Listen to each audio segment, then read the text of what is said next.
Thank you so much to everyone for joining. This is great. My name is CJ Tremblay. My pronouns are she and her. And I just want to take a moment to recognize that I live and work in Vancouver in Canada, which is on the sort of stolen ancestral lands of the Musqueam, Squamish, and Tsleil-Waututh nations. And that's a really important part of what anchors our work today in climate action, climate justice. It's critical that when we talk about the impact of climate change and the climate crisis, that we realize that those who contribute to it the least are often impacted the most. And where I live and work in Canada, that is particularly our Indigenous communities. And so thank you for joining us today. Please do let us know, introduce yourselves, where you're from, what you do, where you're joining from, and recognizing any land in the chat as well. So we've got a very cool session for you today. And I'm just going to run through a little bit about what that looks like. We're in the housekeeping stage right now, and that's great. We'll go through a few things, then I'll share some basic information about CANIE, about Climate Action Week, and about our sponsors, and then we're going to jump right in. You are going to get to hear directly from some of our CANIE Accord signatories, and we want to have an interactive session so that we can hear those of you in the audience. So we will be keeping an eye out on the chat.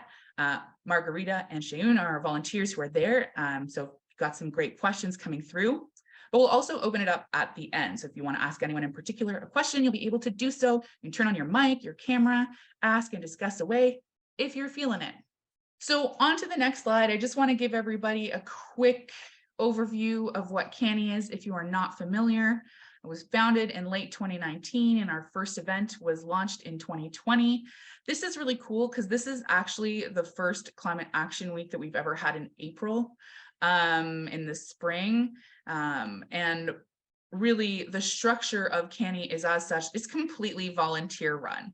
So this other event that we're doing is wholly run by volunteers. And really the reason that we do this is because we have this vision for a reimagined international education sector that really can meet the moment on climate action and getting us to net zero emissions by 2030. And our entire work is dedicated to, because we believe in the power of international education, but we also believe that this community has the power to do so. So there's a lot of conversations around power dynamics and the power of international education when we talk about CANIE. So we are educating, collaborating, and sort of advocating for our future generation of students.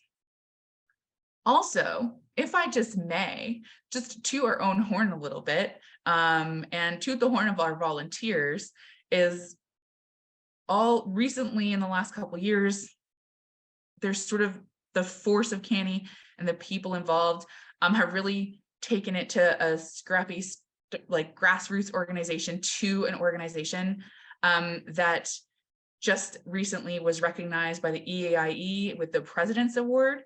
And we've been Pioneer of the Year finalists twice. So this is entirely on sort of the work and dedication and commitment of our volunteers and the people who sort of take the time to join these sessions, learn and recognize the impact that CANIE has had on your experience, your work. So I just want to thank you for being a part of our journey so far. Looking forward to what comes next. And on to CANIE Climate Action Week. So as I mentioned, this is our first ever Climate Action Week in April. We used to have these summits once a year, and then we increased the frequency of these events for the first time because there's increased urgency. And there's also increased demand for information and knowledge sharing, and waiting a whole other year to talk about it again is wasting precious time. And also we're learning so much so fast that we wanted to make room for this. So this week you'll have an opportunity to connect with and be inspired by and learn from fellow professionals during interactive chapter meetings, networking events. We've got some great sessions. We had a live podcast last night, some live podcasts later in the week. So if you haven't already, I would encourage you to check out the schedule on the CANIE website. Surely one of our incredible volunteers has already or will drop the link in there. But it's really an opportunity to learn best practices, and we are a community of collaborators. And so I would encourage you to reach out, connect, and figure out how we can solve some of these problems together. And so I want to recognize Climate Action Week sponsor. We want to recognize, so we've had some really great sponsors in the past. And so this year for Climate Action Week in 2023 in the spring is Alethea Global Cooperative, which is a worker cooperative providing consulting services to decarbonize international education by focusing on equity-centered climate action. And services include professional development training on climate justice, emissions assessments of your international operations, communication, messaging, policy writing. Anyone who listened to the podcast last night knows I love policy, so that's great. And then other bespoke projects as needed. And of course, proud signatories of the CANIE Accord, with the website being alethea.global, which is ALETHEA.global. So surely someone's already done the job of linking into the chat because our volunteers are the best. So thank you for joining us. And I think we're sort of ready to move to just some context in advance of the CANIE Accord. So this is a CANIE Accord session, but we're not going to spend a whole heck of a lot of time today going over like the deep dive into the CANIE Accord. Everything that we talk about today with our panelists is going to touch on elements of the CANIE Accord, the principles behind the CANIE Accord, but we wanted to highlight the experience of becoming a signatory from different perspectives.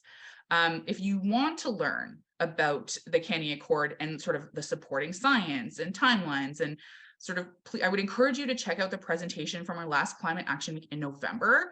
I know our volunteers are going to drop it in the chat. It was really a fantastic overview of the what of the CANIE Accord, a bit of context as to the urgency of the climate crisis and why it's imperative for education and international education to not just proceed with business as usual, but rather respond both to the needs of our ability to sustain life on this planet in the future, and also the demands of our students and the next generation of students, who, as you can imagine, also have a vested interest in the ongoing ability to live and thrive on this planet because they'll be the ones inheriting it. So it's really evergreen content. So even though it was recorded in November, and what was said in November is as true today as it was then, with perhaps the exception that we now have more signatories to the CANIE Accord, which is great. So I'd encourage you to sort of bookmark that for future viewing. And it really gives you sort of that deep dive on the background of the CANIE Accord, different sections of the CANIE Accord, the principles of the CANIE Accord, and then a step-by-step on how to go ahead and becoming a signatory. That said, there are a lot of people in the room today, and it is possible that this might be the first time you're sort of encountering the CANIE Accord. So I do want to talk and highlight a couple points about the Accord so that we've all got a basic framework. And I'll also ask either sort of Margarita or Shayun, if it's possible, to drop the link to the CANIE Accord web version. So we've got a document online. There's like a PDF of the CANIE Accord and the text of the CANIE Accord. We also have a web version that you can just follow along with. You may want to refer back to any parts of this while we're talking in today's session, and sort of make sort of those connections between what we're talking about. So first and foremost about the CANIE Accord is that it is for international educators by international educators. This is very much our sector's response to the climate crisis. And signatories agree to 3 principles. They agree to take immediate action, to collaborate, innovate, and educate, and to develop climate solutions that advance social justice. These are maybe not talked about enough, but it's really imperative so that, because when you sign on to be a signatory, it's yes, you click, yes, I agree to these things, but fundamentally they are the foundation upon which all the different articles are built, because we are in a climate crisis and it really is focusing on taking immediate action.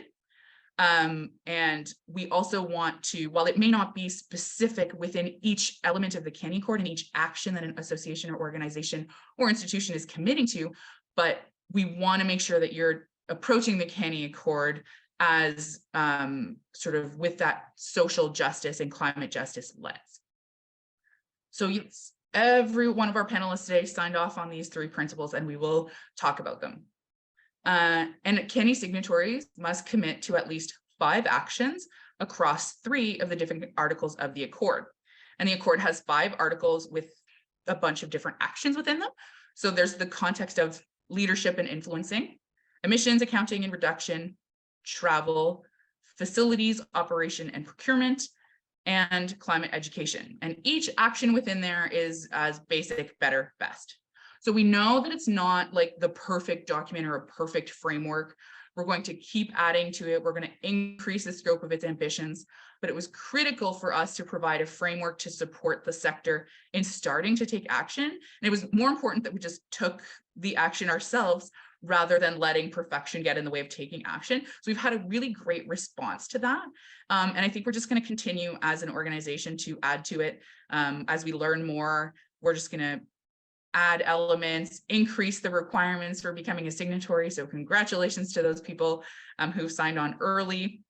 We're still going to keep pushing you, although I must say this panel is impressive in the scope of what they have committed to, and it is makes sense that they are the type of people who will step up and lead to talk about what we're going to talk about today. So with that in mind, we're going to start focusing on sharing the experience of each of our signatories so that you can learn, be prepared, and join our guests today as signatories to the Accord. That is what we want. We want you to learn, be inspired, and say to yourself, I'm going to be the person that is going to take this through to my organization and get us on board with the CANIE Accord so that we can increase the number of signatories and increase the number of signatories that are talking about being signatories so that other people want to become signatories, and so on and so forth. The snowball increases in size.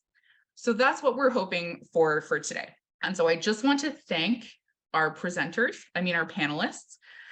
We've got an incredible group. So I'm just gonna wave Edward. Hello, good morning, good afternoon. Edward is part of the small but active team at Novatech, leading on the growth of the company's external presence. He has spent the last 7 years in education, from study abroad and international partnership at Regent's University London to his current occupation geared towards bringing sustainable and accessible online solutions to high schools, university recruiters, and students who they seek to engage. Edward, how's it going? Where are you joining from? Good, thank you, CJ. I'm from London, so I'm based in London. So it's 5 o'clock, but I'm very excited for this panel, so thank you for having me. Thank you for being here. I'm looking forward to hearing all about sort of your organization's commitments. And Caitlin, hello, Caitlin Sommerfeld, who is the Assistant Director of Overseas and Off-Campus Programs at Lewis and Clark College. And in addition to working to ensure that Lewis and Clark upholds the sustainability commitments outlined in their CANIE agreement, she is currently developing a climate education pre-departure orientation module, which will be required for all Lewis and Clark students participating in overseas program. That's really cool, and I'm definitely looking forward to hearing about that later. Hello, where are you joining us from today? I'm here in Portland, Oregon. Beautiful. Just my neighbor to the south. And Zach is the Director of Member Relations for the US at ICEP Study Abroad. Zach also chairs the ICEP Sustainability Task Force and has made the CANIE Accord one of ICEP's first signature actions on sustainability and climate change. I love that for ICEP. I love that for CANIE. That's really great, and we're going to hear about it. Prior to his position at ICEP, Zach served in a variety of international education positions in Michigan, Oregon, Arizona, and Washington State. Greetings, Zach. Where are you today? Hi, I am currently in Detroit, Michigan, or I'm based. Thank you. And then last but not least, we have Lindsay Lyons, who is the Director of Sustainability Learning at Dickinson College. She is working to embed sustainability across the curriculum and into education abroad.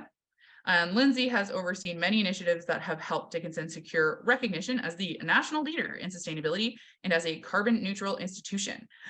Excuse me.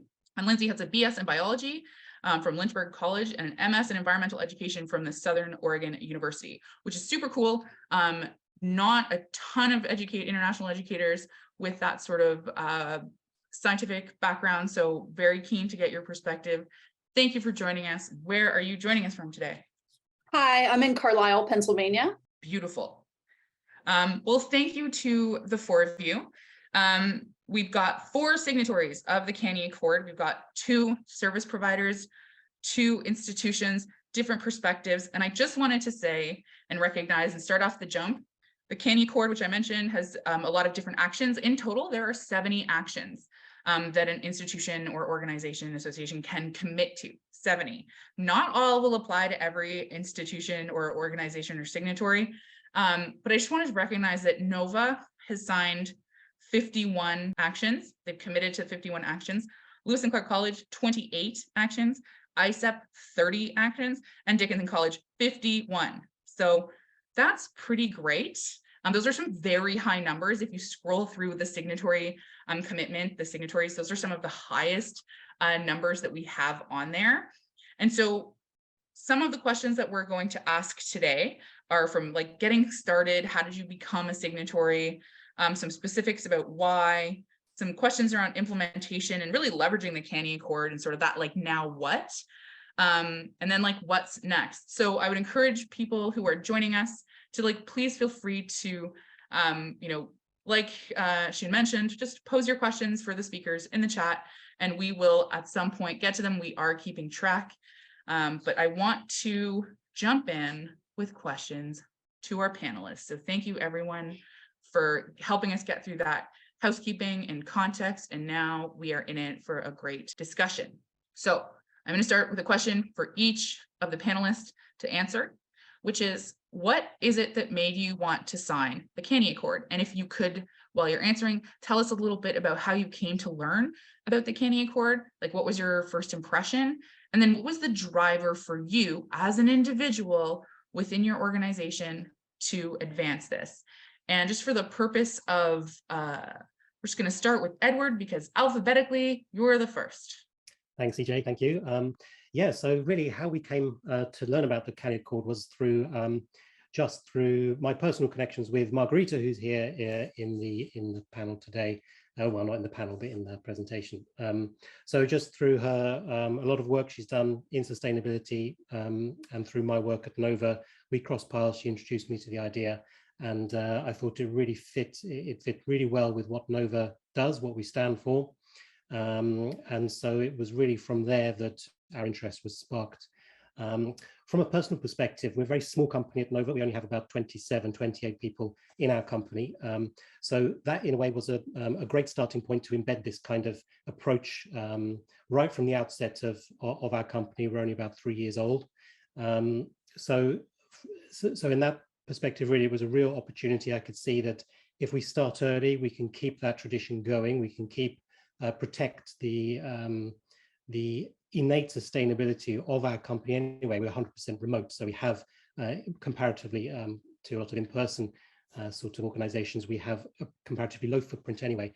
So protecting that and not taking it for granted and just flippantly traveling to XYZ places is not something that we wanted to kind of get involved in. So recognizing the value of the CANIE Accord early on, signing it and holding ourselves publicly accountable to the aspects of it was really a driving factor to keep us on track long term.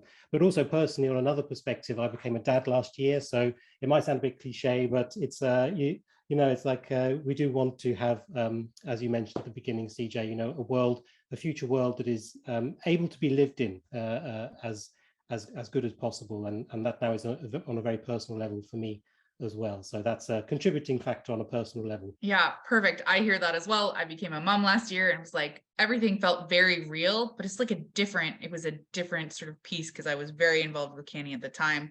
And then you find yourself like there's this whole other dimension. So thank you for sharing that. And that's great. And I will want to dig into some of that later. But I also am going to go to the other end of the alphabet and ask Zach if he could share his perspective from a service provider as well. Thanks, CJ. Yeah, so we became aware of the CANIE Accord. Actually, our president, John Lucas, was part of an initial working group looking at the CANIE Accord and identifying what the scope would be and the feasibility of that. And he had alerted me and invited me to the rollout session about the CANIE Accord. I think that was about 2 years ago now. And so that's how we became aware of it at ICEP. The thing you had mentioned before, CJ, is the kind of the now what. I think is really central into looking at utilizing the CANIE Accord and why we wanted to get involved there, because it does give us some really good scaffolding. And I was really excited about the ability to kind of frame how we can be more sustainable as an organization through the CANIE Accord. And so that gave me a window to really try to centralize this conversation at our nonprofit. We're a little bit bigger than NOVA. We're about 35 folks, and we're spread out around the country and around the world here in the US. One of the things that we recognize is that there's a lot of interest in this topic, but there's not a lot of kind of guide rails and guiding posts. And so the CANIE Accord to me seemed like a great place to start and bringing folks together to have this conversation. So that was a really important factor for me wanting to kind of have this be one of the first things that we did, because it gives us as an organization a now what to go off of. So it's not just kind of more abstract, like how can we be more sustainable, or what are some pet projects that we might have, or what are some interesting things that we want to look at. We kind of have real actionable items, and in some ways allows people to kind of feel good about themselves too, because I think every organization should already be meeting at least a few of these Accord items. And so kind of bringing the group together and saying, okay, what are we already doing was a really a real morale booster, because we were able to see there's actually a lot of things we're already thinking about and trying to be cognizant around these Accords. And then, okay, what's that next step we want to take? And from there, how do we do that? It really gave us the direction I think we needed as an organization. So that's kind of how we became CANIE Accord signatures a few months ago. It did require some really intentional action, which I'm sure we'll talk about a little bit later on how to kind of navigate through the organization. But we're really thrilled to be a part of movement. Beautiful. Thank you. And you're absolutely right. That is part of the question. And it was the first question we got with lots of encouraging comments, which is like thumbs up, like, yes, this matters, is about how you convince top management and exec or board to get on board with CANIE Accord. So we will talk about that. I do have some questions, but I did want to now sort of shift here and ask Lindsay if she could, Lindsay, if I could trouble you to share your story as well. Sure. Hello, everyone. I'm at Dickinson College. We're a small private liberal arts school in Pennsylvania, but I've been here about 12 years, I guess, but I work in a different sphere. I'm in the sustainability office here, but we were poised in a unique position where my institution has for a long time been committed to both climate action and international education. We are small, but 60 to 70% of our students study abroad, and we made a commitment to carbon neutrality back in 2008, which just seems like an eternity ago, which means we have an edge sort of on the climate action, not because we're better, we've just been doing it longer. So how I got into the CANIE sphere was my partner in our Center for Global Study and Engagement, the international education equivalent of me, and I were doing some workshops. CJ, we were actually at the British Columbia International Education Week working to work with international educators on tips and strategies on how to more efficiently work with sustainability partners and offices. And I saw a presentation and some people talking about CANIE there. And I was like, man, if we're going to be out there talking about how we do these two things well together, we better make this commitment and see what this is all about. So we dove in, and I agree with Zach that a lot of the things we were already doing. But what this did for us was really, though our institution had a commitment to climate action for a very long time, truth be told, we were sort of ignoring we weren't ignoring it. It was in our footprint, but we didn't really tackle how to handle international education because it's not something that we genuinely wanted to reduce, right? So it's this idea of thinking about how do our students continue to be able to fly around the world for the educational experiences that they need in conjunction with these carbon commitments. So CANIE had really helped us kind of think through the next steps of very more strategically within the international education sphere, which we found makes up about 12% of our institutional carbon footprint. How are we going to tackle that specific 12% over the next 10 years roughly? So I'm glad to be here today and look forward to talking more. Thank you. I'm like taking furious notes for follow-up questions. This is wonderful. And thank you. Yeah, Caitlin, please share your story with us. Yeah, thanks. So kind of going back to the snowball effect, CJ, that you were talking about, we ended up hearing about one of our partners who had signed the CANIE Accord. And CANIE had been on our radar already through SECUSE and, just interest. Like Lindsay and Dickinson, Lewis and Clark is a small liberal arts college with a pretty significant focus on international education and sustainability also. And so in some ways that has made it a little bit easier for our office to find institutional support for these endeavors. But also just on a personal level, I mean, individually, as someone in the field of international education, I was finding it increasingly more challenging to hold my love of international education and travel alongside my worry for the climate crisis and the impact that our field is having there.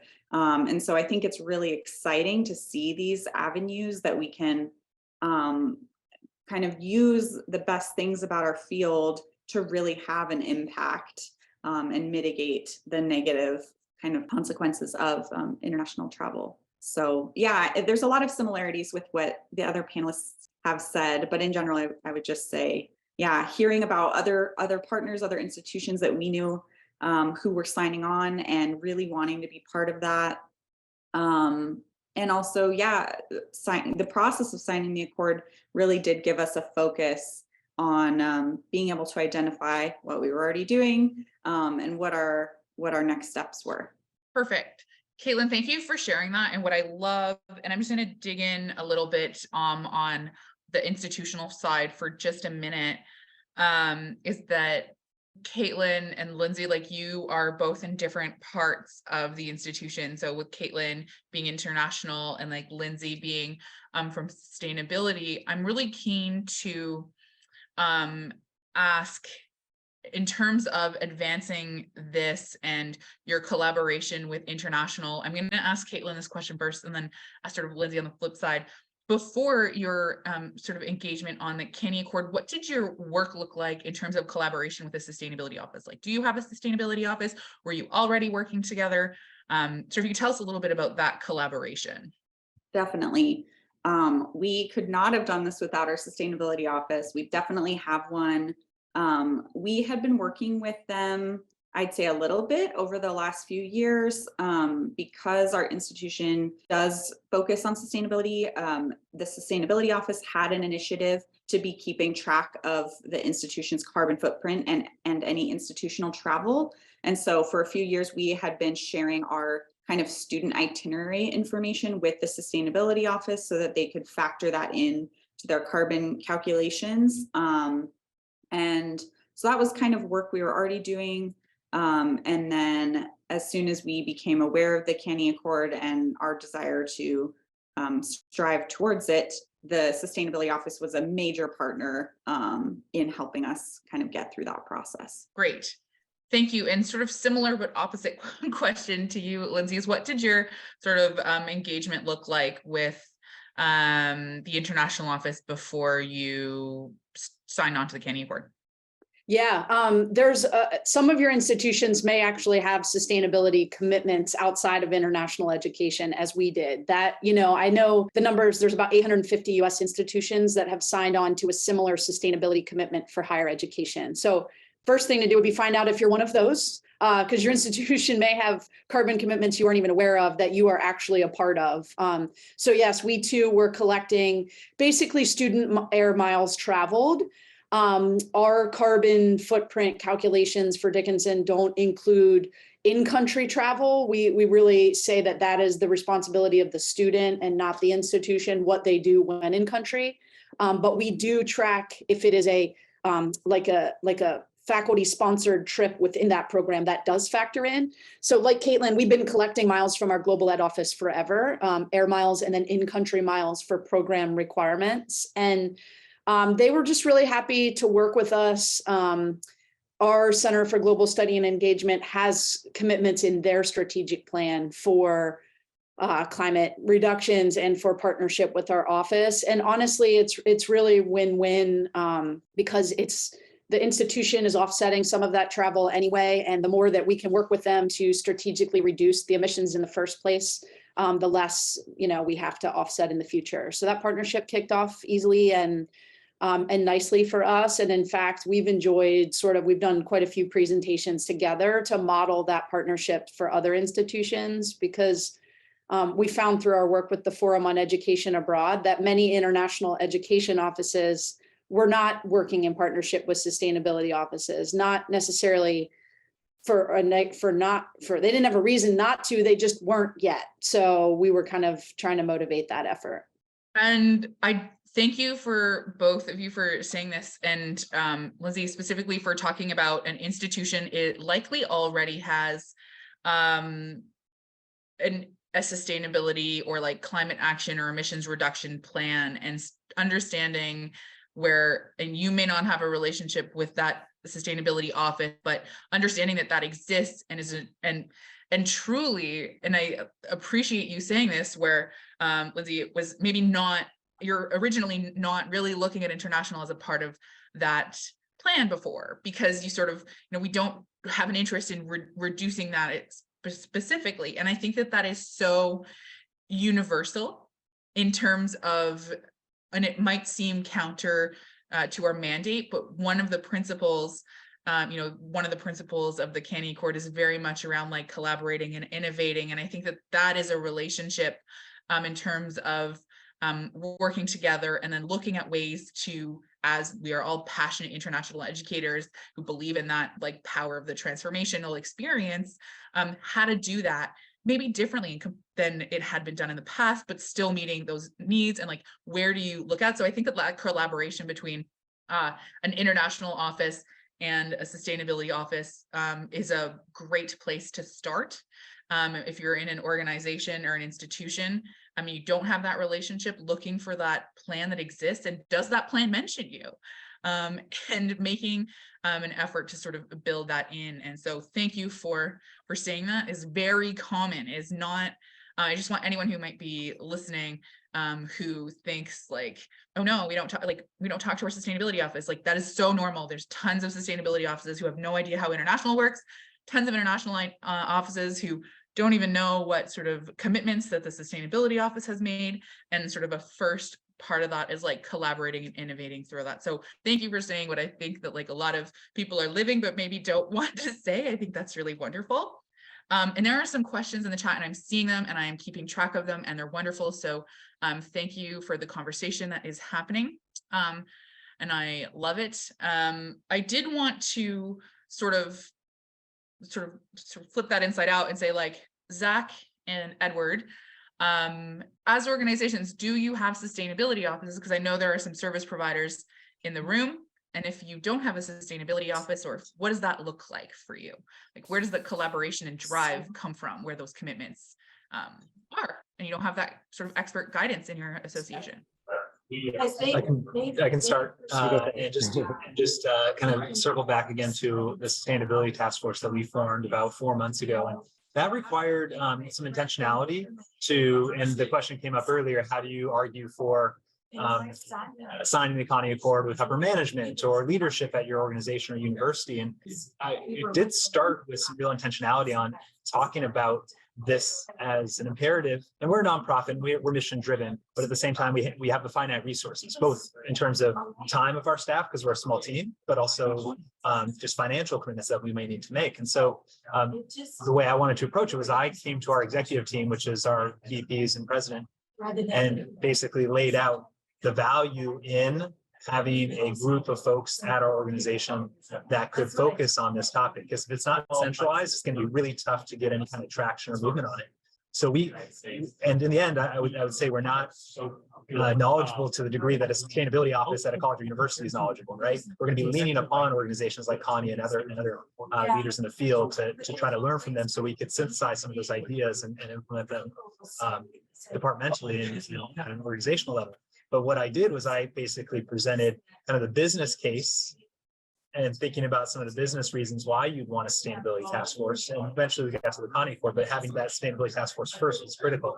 It was about retention of staff, because we know younger staff want to have some purpose and mission in the work that they're doing. And so this was something that a lot of young staff, and I'll stereotype young staff here, that they were really excited about this. And that's the majority of our task force is folks who are 1 to 3 years into their careers. They really want to be focusing on this. So I talked about retention and how that meter works really important. I talked a little bit about how Generation Z, the next generations coming up, want organizations and businesses to prioritize these topics, and really try to frame the idea of us having another task force, another group that kind of pulls time away from the overall organizational day-to-day, why that's important. So really kind of getting that rolling. And then ultimately what that did was get us the task force that then could tackle the CANIE Accord.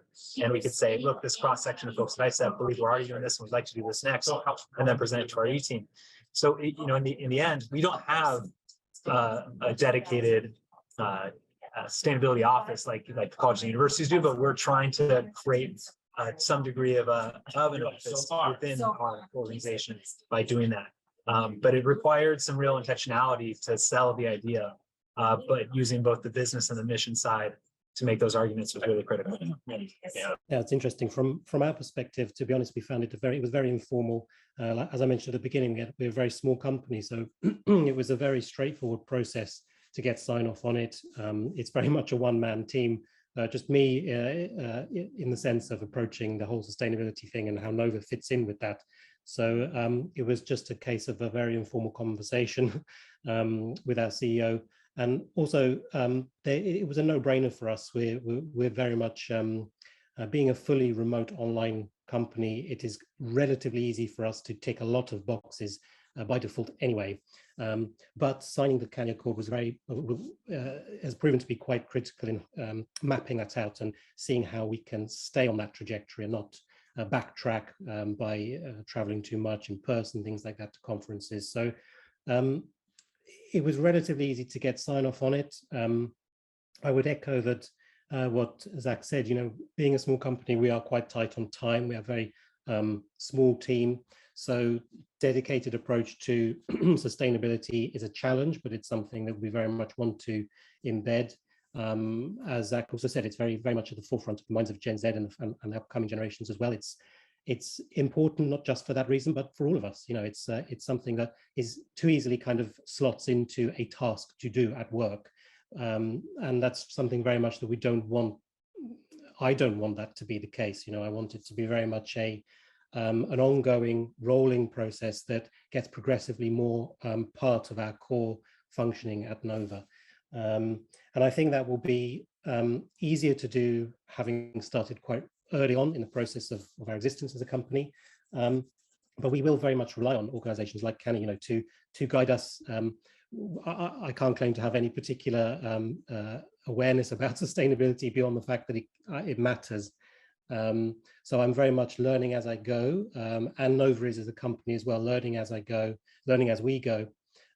So organizations like CANIE, who have been able to bring all these different aspects together, formalize an approach and hold these companies to account publicly, is a fantastic thing that I think was very much needed in the sector as a whole. And yeah, so I mean, for other service providers, I think the approach to getting sign-off on it will very much depend on how established your hierarchy is, your management team, your senior management, and how much it meshes with your company's existing structure, really. We found it very easy to integrate CANIE Accord actions into our structure and our ongoing plan and strategy for the future. So from our perspective, it's been relatively seamless. Okay, perfect. Thank you for that. And I did want to sort of ask that question, which Edward and Zach, you both sort of approved. Like Zach, you mentioned earlier that you came through the CANIE Accord by way of your organization's president. So there's definitely buy-in there. And Edward, you mentioned that there was a smaller team, of fresher, less hierarchy. Now I wanted to ask like Lindsay and Caitlin, understanding that you're both in sort of what you talked about, like liberal arts college, who very much believe in both internationalization and also sustainability, what the process was in terms of getting sign on. There was a question earlier about like navigating the bureaucracy. And that is a question that we get a lot. And so I was wondering if you could share how you went about navigating that bureaucracy, any barriers that you faced, any sort of skeptics or naysayer, and how you sort of got around those. Maybe Caitlin, I'll Sure, start. yeah. So this was actually a little bit of a challenge for us because we weren't sure. The idea, I believe, with the CANIE Accord is that you're trying to get as high up as you can, kind of to sign off on it. So you're making the commitment kind of a larger umbrella. And when we were working with our sustainability office, we were trying to figure out, should we sign just as the overseas office, which, is significant, but it's not, maybe as big as we could go. And ultimately what we did end up doing was signing as the overseas office because many of the actions were very specific to the work that we were doing. But we have worked hard to promote our participation in this on the Lewis and Clark campus. And the goal is for other offices and departments on campus to see that if the study abroad office that is very travel heavy is making an effort to kind of mitigate our negative impact on the climate, like how can we encourage other offices to be taking their own actions individually?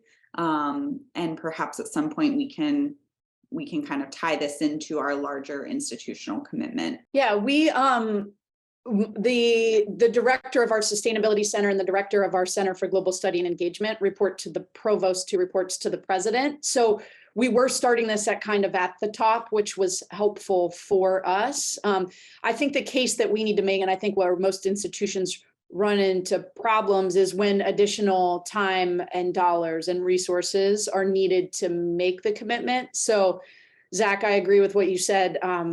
No one argues when you can prove cost savings and resource efficiencies. I think especially during COVID, our institution came out like very, very hungry for those. So that part wasn't a battle, but it is some of the the elephant in the room for international education that we have found is that, we have strategically reduced flights by sort of repackaging some of our programs, but you still have to fly. And, really the only way to deal with that is through offsets, which are likely going to require funds.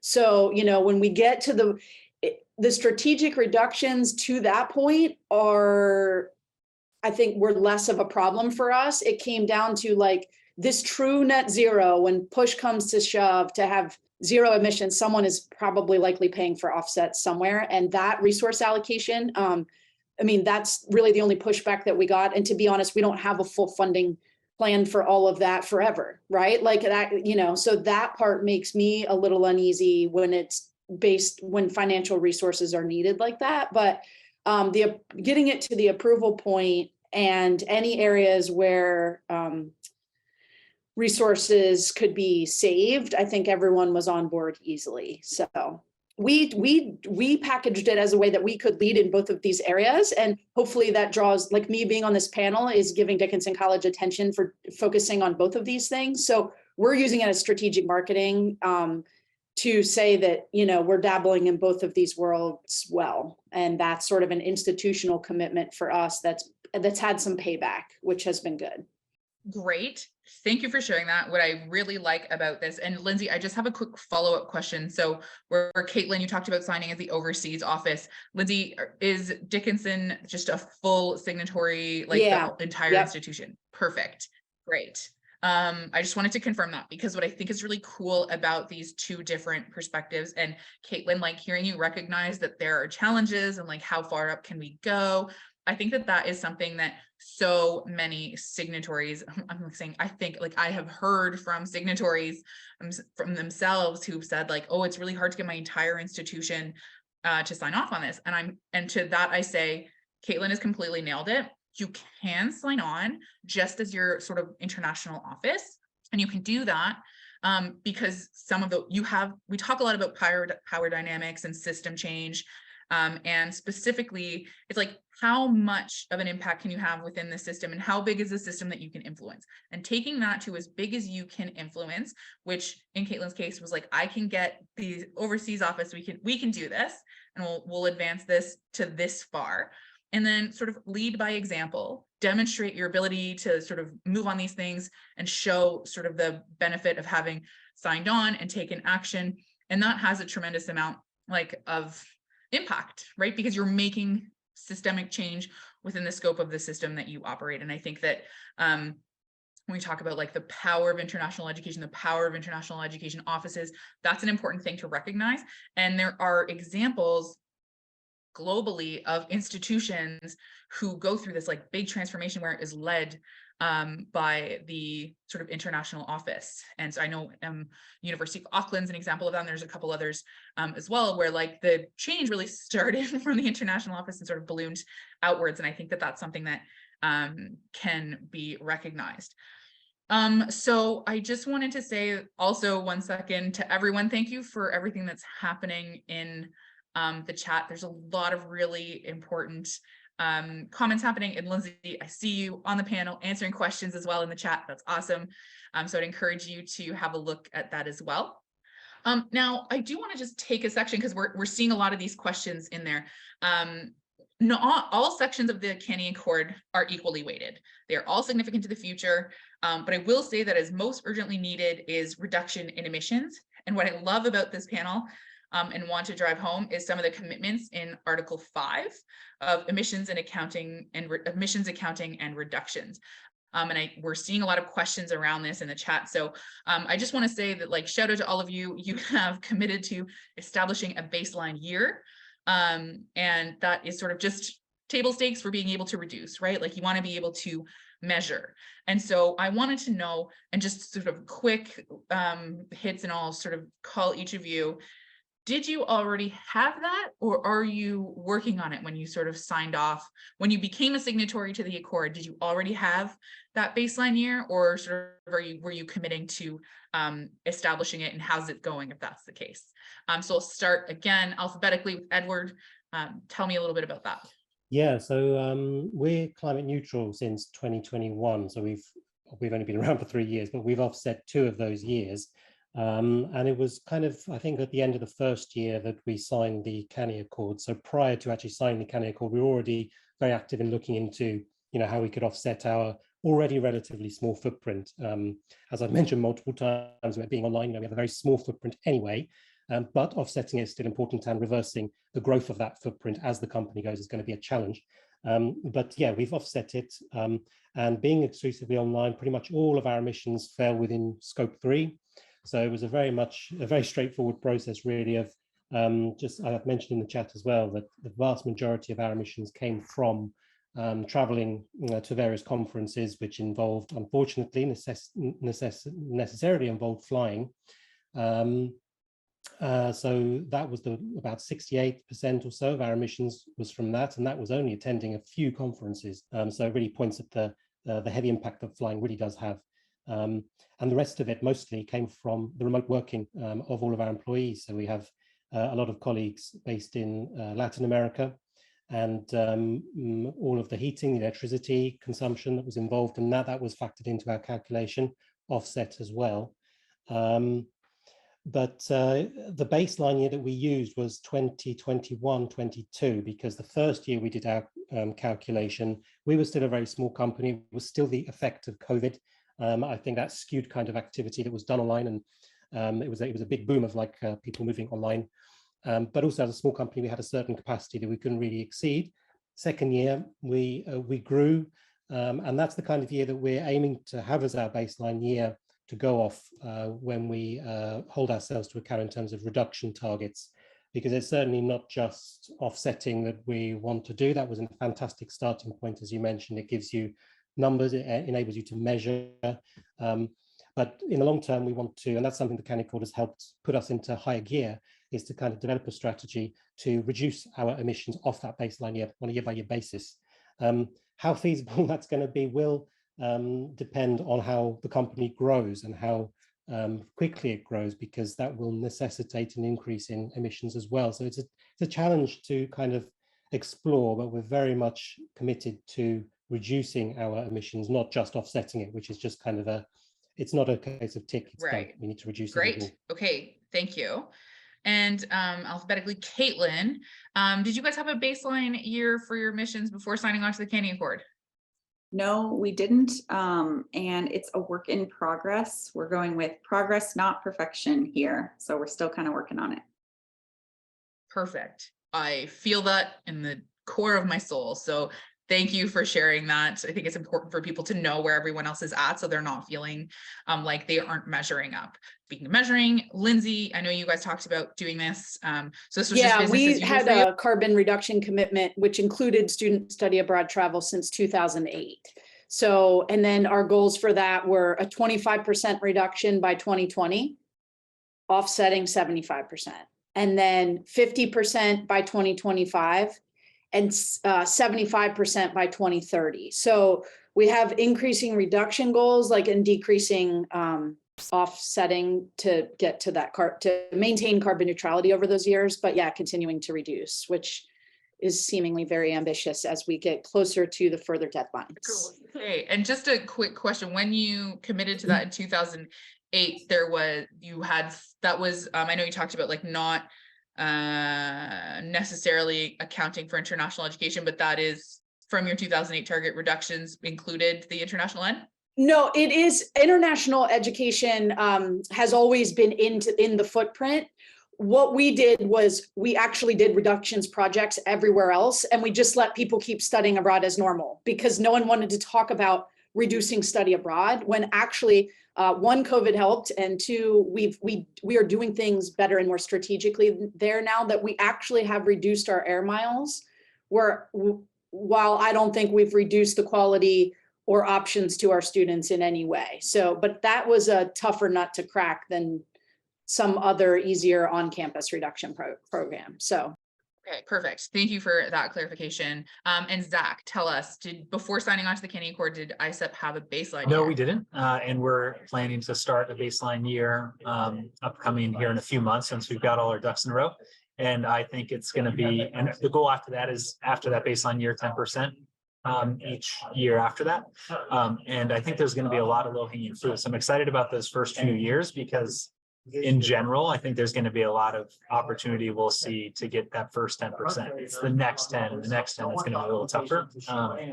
But we are looking forward to getting a real accurate picture this upcoming year. We didn't think we could retroactively get an accurate picture just because we've had a little staff turnover. Knowing exactly how and when people travel is going to be tough. But if we build out infrastructure in which people can record this right after they travel, we'll get a more accurate picture. And this is only on the business side. It's not on the student travel side to start. Okay, perfect. Now, Edward and Lindsay, so Nova and Dickinson specifically signed on to some pretty critical actions for establishing true and ambitious like baselines, which was Article 18, which is measuring pretty much everything. And I think, Lindsay, when you're talking about like, okay, we didn't want to talk about study abroad, but now things are starting to change, that's really great. And also differentiating scope 1, 2, and 3. That is something that we in international education tends to be the elephant in the room, specifically for and this is great because from a student side, Lindsay, I think I'd love to hear a little bit about the process for going from no one really wanted to like reduce it, and how did you go from deciding to take action? And then Edward, on sort of the service provider side, where you talk about conferences being like this huge driver of your change, and so we're gonna account for emissions for scope 3 specifically around that, and it's mostly conferences. Just getting a sense of like how you like made the decision to sort of include all of that, and then like the what next specifically on that. But Lindsay, if you could share just a little bit about that process for deciding to include study abroad in that work. Yeah, I mean, especially if this is if it is something that your institution is committed to, it is the responsibility of the institution, at least in my opinion, and I guess all my predecessors, that Dickinson College wouldn't be what it is without sending students abroad. So it was kind of a no-brainer that's our responsibility, that those students are going, we don't claim students' spring break trips wherever they're going. We don't claim them getting to and from school because it was their choice to kind of come to us. But once they're with us and it's part of our educational package, we had to include those air miles in our total footprint to be honest and genuine in our commitments. So, again, it comes down to if we continue to encourage them, we do have some say and control over where they are going and how they're getting there. So Dickinson has actually 15 of our own programs in country where Dickinson faculty are running the programs abroad. And that we have 30, I think, or so active partners as well, like partner programs that we work with, probably some like what, Zach and Edward are doing, these companies that help us other places. So one thing we've done is we just don't let them go kind of haphazardly everywhere. We've stopped some of our short-term study abroad programs and really focus more on the semester and the year long. So because we've assessed that sort of the learning is obviously going to be deeper when they're there for 6 or 12 months versus a week or 2 weeks. So that was another kind of big chunk of miles that was easy to knock off when I say kind of strategy.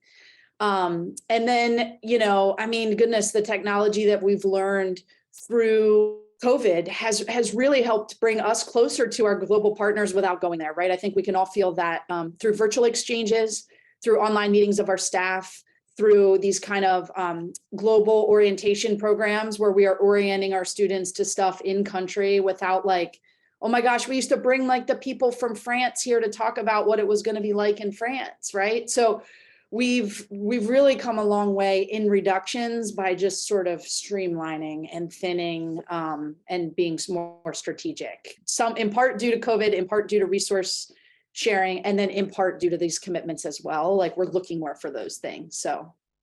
Perfect. And just before I go over to Edward, I do have a follow-up question, sort of a little bit on that. And then Edward, I did want to sort of touch base.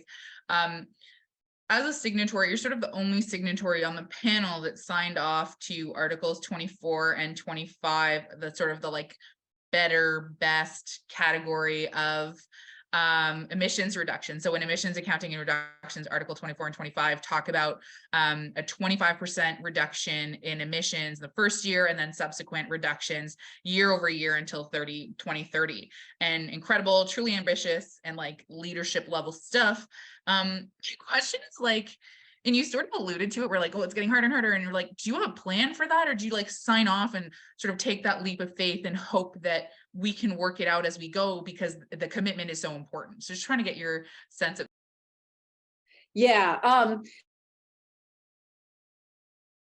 Well, the actual reduction and decrease, like I said, we can reduce to some of the miles, but not all, right? So you're never going to get to zero greenhouse gas emissions in that international education category without offsets. Now, because we're committed to carbon neutrality already, like I honestly, I feel like we're doing the best that we can. And we're now targeting some of these educational and operational practices, which, I didn't do the math to figure out, if we commit to this now with you in 2022, right? Like we met the 25% the first year because we are carbon neutral, like I'm giving us that. But can we do 25% lower than that each year between now and 2030? That's a lot. So absolutely with offsets, probably not just in straight decreases. So that's one, when you posed that question yesterday, like I want to have a specific meeting with our global team just on that part. Because the air miles I feel like we're almost to the point where we're doing the best that we can without telling students not to go abroad. You know what I mean? So I'd like to learn more from you all too, like what strategies in international education can we pair there to continue those aggressive decreases? But I would say, CJ, there, we agreed to that because it's so important. And I want to commit, we are committed to keep going, I think is what we were saying there, right? And not just relying only on offsets without a reduction strategy. We are committed to that. Perfect. And I just wanted to like recognize that like we don't always have the answers, but like we're going to work to them as much as possible.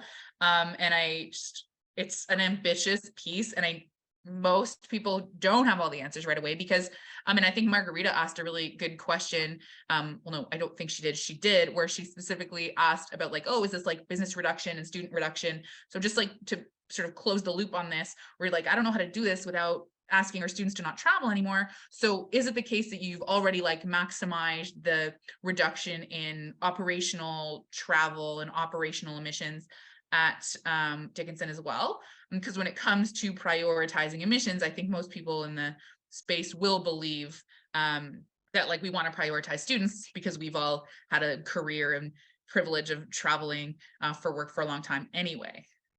Okay, so you're much more in control of the business operation of international education. So you've got sort of, you've maxed out where you can reduce the like business operations of like emissions of staff and faculty, et cetera, et cetera. Okay. Yeah, and I was just typing there. You have much less control in the student miles without deterring from your mission of providing international education. That can only go so far. Perfect. And you asked such a good question about like, what are other people doing? And we had, the big session on COIL yesterday, and there's sessions around, and that's really just a plug to like the chapter meetings. Like, this is really a great opportunity to connect, collaborate, and figure out like what other people are doing, what is working. And Lindsay, I think like a lot of people could learn from you as well. So like, I think those are hard questions, and, we're facing a really hard problem. So I think it's aligned that there's that the challenge is as big as like trying to find the answers, and it's a lot of sort of that work. So Edward, just going back to your commitment specifically around measuring like those ambitious commitments, how do you face that when, much like student mobility, some things are outside the scope of your control, like service providers? I know Zach, this is also an issue that ISEP faces, but when those emissions are outside of your control because of conferences and so on and so forth, and how knowing that to be true and also making the commitment on reducing emissions and measuring everything, how do you see that move? Well, I think from our perspective, attending conferences isn't necessarily a necessity.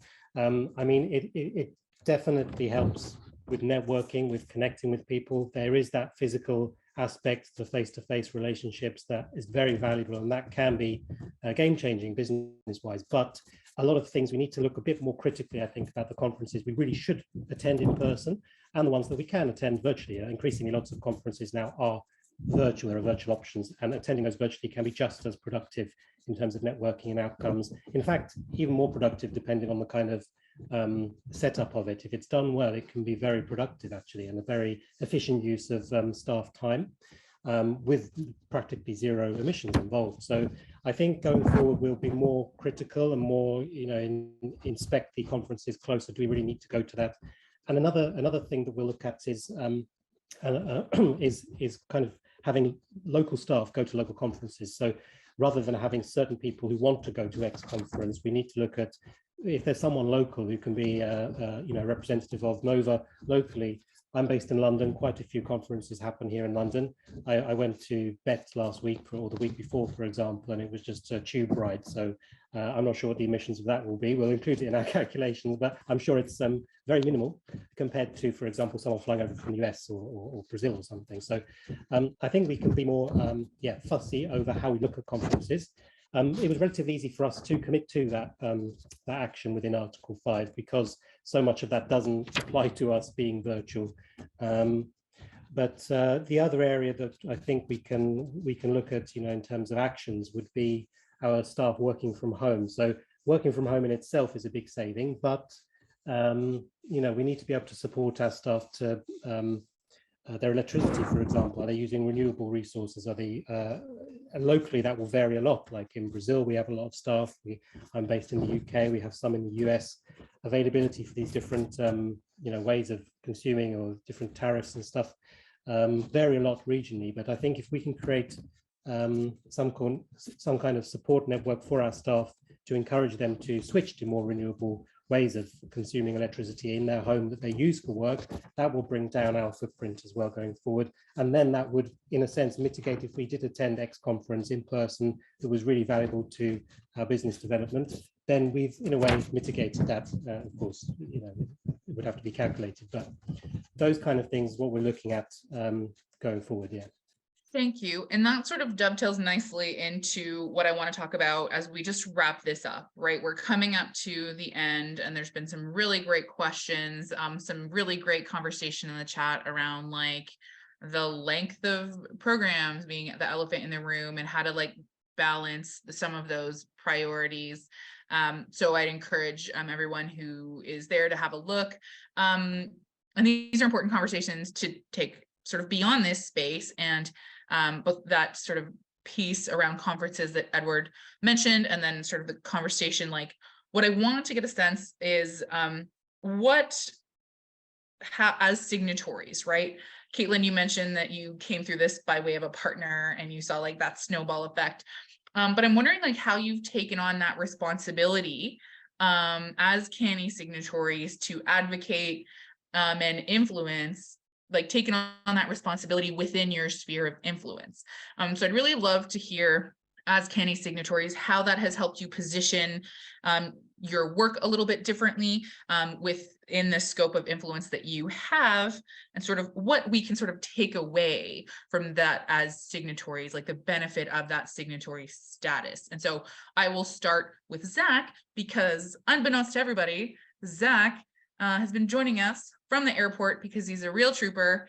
And so he's got a plane to catch. And so I do want to sort of hear from Zach before he. So what we want to take away outside of the signatory status. Sorry, I was checking that last question. I got a message from Delta. So one second. Okay, fair enough. So what I want to hear is, you're a CANIE signatory now, and how you've taken on the responsibility of advocating for change within your scope of influence, what that looks like as a service provider for ICEP, and what that means, and what other. Yeah, the idea of having one person influence another and then have it snowball, I think is a really important one. We have so many folks in the field that are interested in this topic that don't know where to start. And so if we can lead by example, find new ways. For example, we help sponsor light rail tickets at the forum in Seattle this year, so that individuals could see small changes they could make in making their professional travel more sustainable. During that conference, we also had a sustainability networking lunch where we brought in different members of the ICEP community to talk about sustainability, what they're seeing on the ground, how they can get involved, what they can be doing. I think it really is just continuing to have the conversation intentionally, and not just have it be a side topic, but really prioritize it in your engagement with folks, and really think about how can we create very specific spaces in which we can spread the word about what CANIE is doing, what we can be doing collectively as an organization in a field to combat climate change. And it really starts just with these conversations and discussions, and trying to create the spaces for folks to come together, because we work with so many universities, large and small. Some people feel like they're siloed in an island, and it's really important that you give them a space to cross network and have these conversations. So this is one of those spaces, and I really appreciate CANIE for putting it on and giving us a chance to share these ideas and thoughts, and hope that it can then spread further and further into the field. Okay, well, thank you for that. Thank you for joining us today. I will sort of release you from your obligation so you can go forth with your day. But thank you so much for speaking to some key points around like sponsorship and the power of sort of sponsors, and thinking about sponsorship differently, and engaging with conference providers. That's a tremendous amount of power and influence to change. So that's great. And then Lindsay, I'm wondering if you can share with us how you are, as an organization, as an institution, are moving this forward and sort of advocating with this new. Yeah, I was just jotting down some notes to kind of scale it. So being a signatory has brought new partnerships, even just within our institution. So we've had to, we've met with finance and administration, we've met with people in operations, the global and the sustainability team coming together. So these are like little within institution partnerships. I was in a class last week of students that went to Germany for a study abroad experience, working with individual students about calculating their footprints for their trip. So it's kind of like this within institution thing, where I think CANIE has really pushed me, and where I'm kind of excited is to start thinking about partnerships outside of Dickinson. So I've done some consultation work with some other colleges and universities that are just starting to dabble in this. So working with them kind of one-on-one. I've led with my partners in global ed. We've done 6 different workshops with the Forum on Education Abroad. And that's really bringing together people sort of in your professional network. And it's really exciting to be the sustainability person in that scene. And there's like, I haven't found any other ones yet where I've been. So that's kind of new and exciting and pushing the envelope. And then one thing I'm kind of proud of is on the sustainability side of things, we have ASHE, which someone had mentioned in the chat, which is kind of the sustainability network of higher education.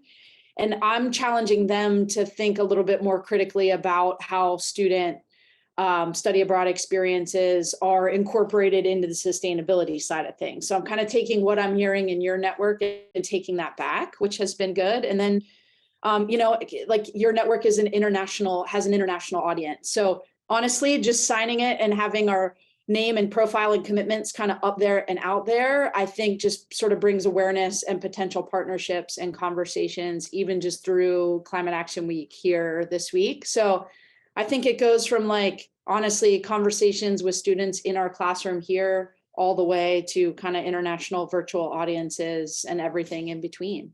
Well, thank you for your contribution and for everything today.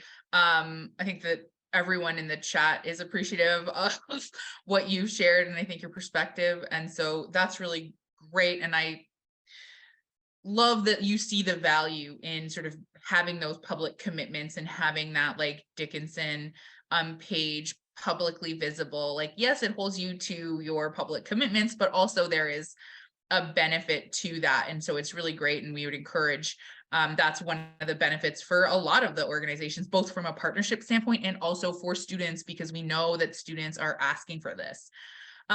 So Edward, I would ask you sort of in terms of like what, you know, as NOVA and what you do every day, how are you taking on that responsibility as a CANIE signatory to move this forward within the sector? What do you see the opportunity for NOVA there and for sort of your responsibility in addition? Yeah, good question. Well, I mean, because we focus exclusively on the recruitment side of the transition of high school students into tertiary education and creating opportunities for them to connect with university representatives through online events, I think one of the things we really want to focus on is trying to convince universities that recruitment teams, admissions teams, that the virtual approach, especially to international recruitment, does not require compromising on outcomes. I think that's a quite an established mindset, or it can be, especially after people being forced to do virtual things, especially during the COVID period. Virtual, unfortunately, has adopted a bit of a dirty word. Maybe people sometimes think, oh, I don't want to do that, I don't want to do this, it's not as good. So I think a challenge we'll face, and are facing to a degree, is getting buy-in from university admissions teams and recruitment teams that virtual engagement does really work.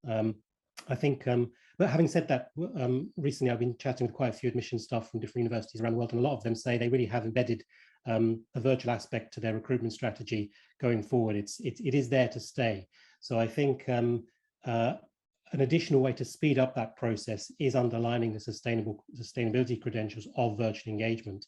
The savings are vast. In fact, one thing we're working on currently, or when I say we, it's me, that one-man team, is calculating the difference between a sort of in-person high school visit tour around several different Chinese cities, going to visit 4, 5, 6 different high schools in person.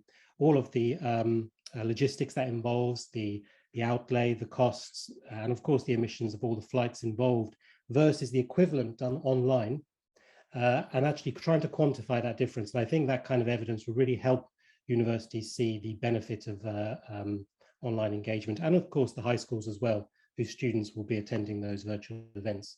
So I think, just kind of getting evidence like that is going to be very valuable as this unfolds, and as we hold ourselves accountable as well to our commitments in the CANIE Accord. I just want to say, anyone who ever listens to this in the history of this is going to exist on YouTube forever, everyone who's here today, I think that is one of the most like salient points around the fact that like there is resistance to like wanting to change in the sphere of international. It's always been in person, it's always been high school tours But we learned so much in the pandemic, and we know that things can be done differently and better. And I love that, Edward, what you're talking about, where you are able to sort of show people the emissions impact on that. And I think what there's a challenge is that the jobs changed, right? Like we know now that technology is different.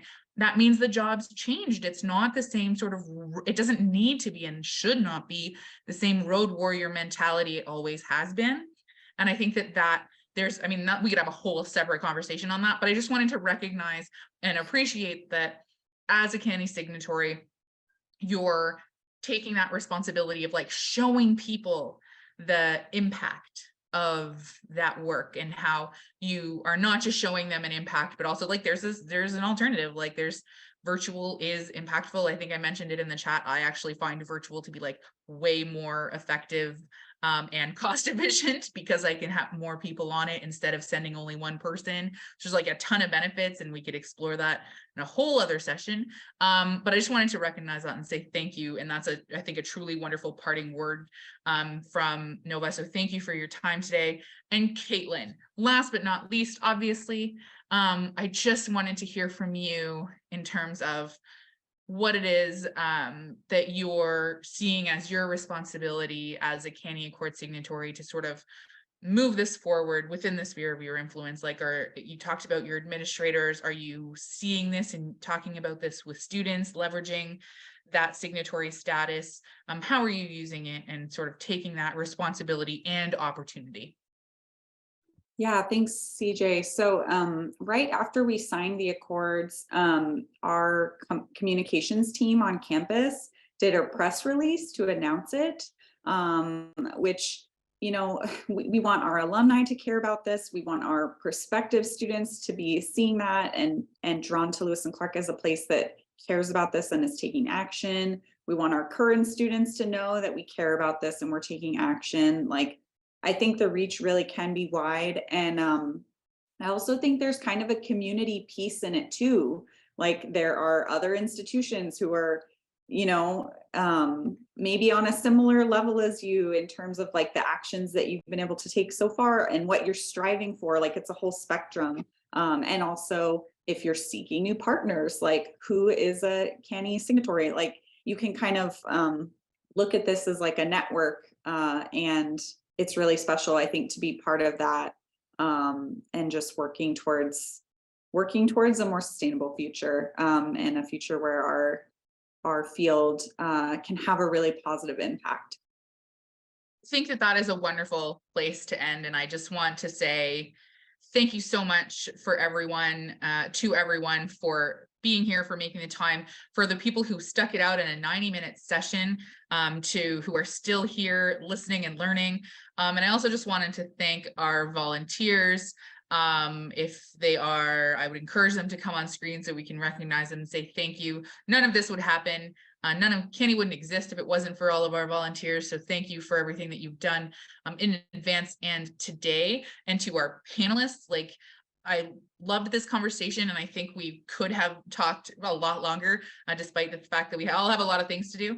And so I just wanted to thank you so much, A, for being leaders in this space, and B, for taking the time to move this forward. So I'd encourage you to attend any other Climate Action Week events if you can. And as always, if you haven't filled out the survey, we would love your feedback. We love feedback. It will help us shape what we do next. But I encourage you to join your chapter meetings and really sort of make some of those connections that Caitlin, yeah, exactly, Margarita, join the chapter meetings, and like putting the N in network. I think Caitlin sort of alluded to that. And this is a community, right? Like the CANIE Accord is for international educators by international educators. We are uniquely positioned in the expertise that everybody has in this space to solve these big problems, because we are experts in partnerships, innovation. And so I think that there's really a unique opportunity. So I hope to see you at chapter events, chapter meetings, and at other events throughout the week. So thank you so much, everyone. Thank you so much for all of the discussion in the chat. Like that was such an active group. So thank you to everyone.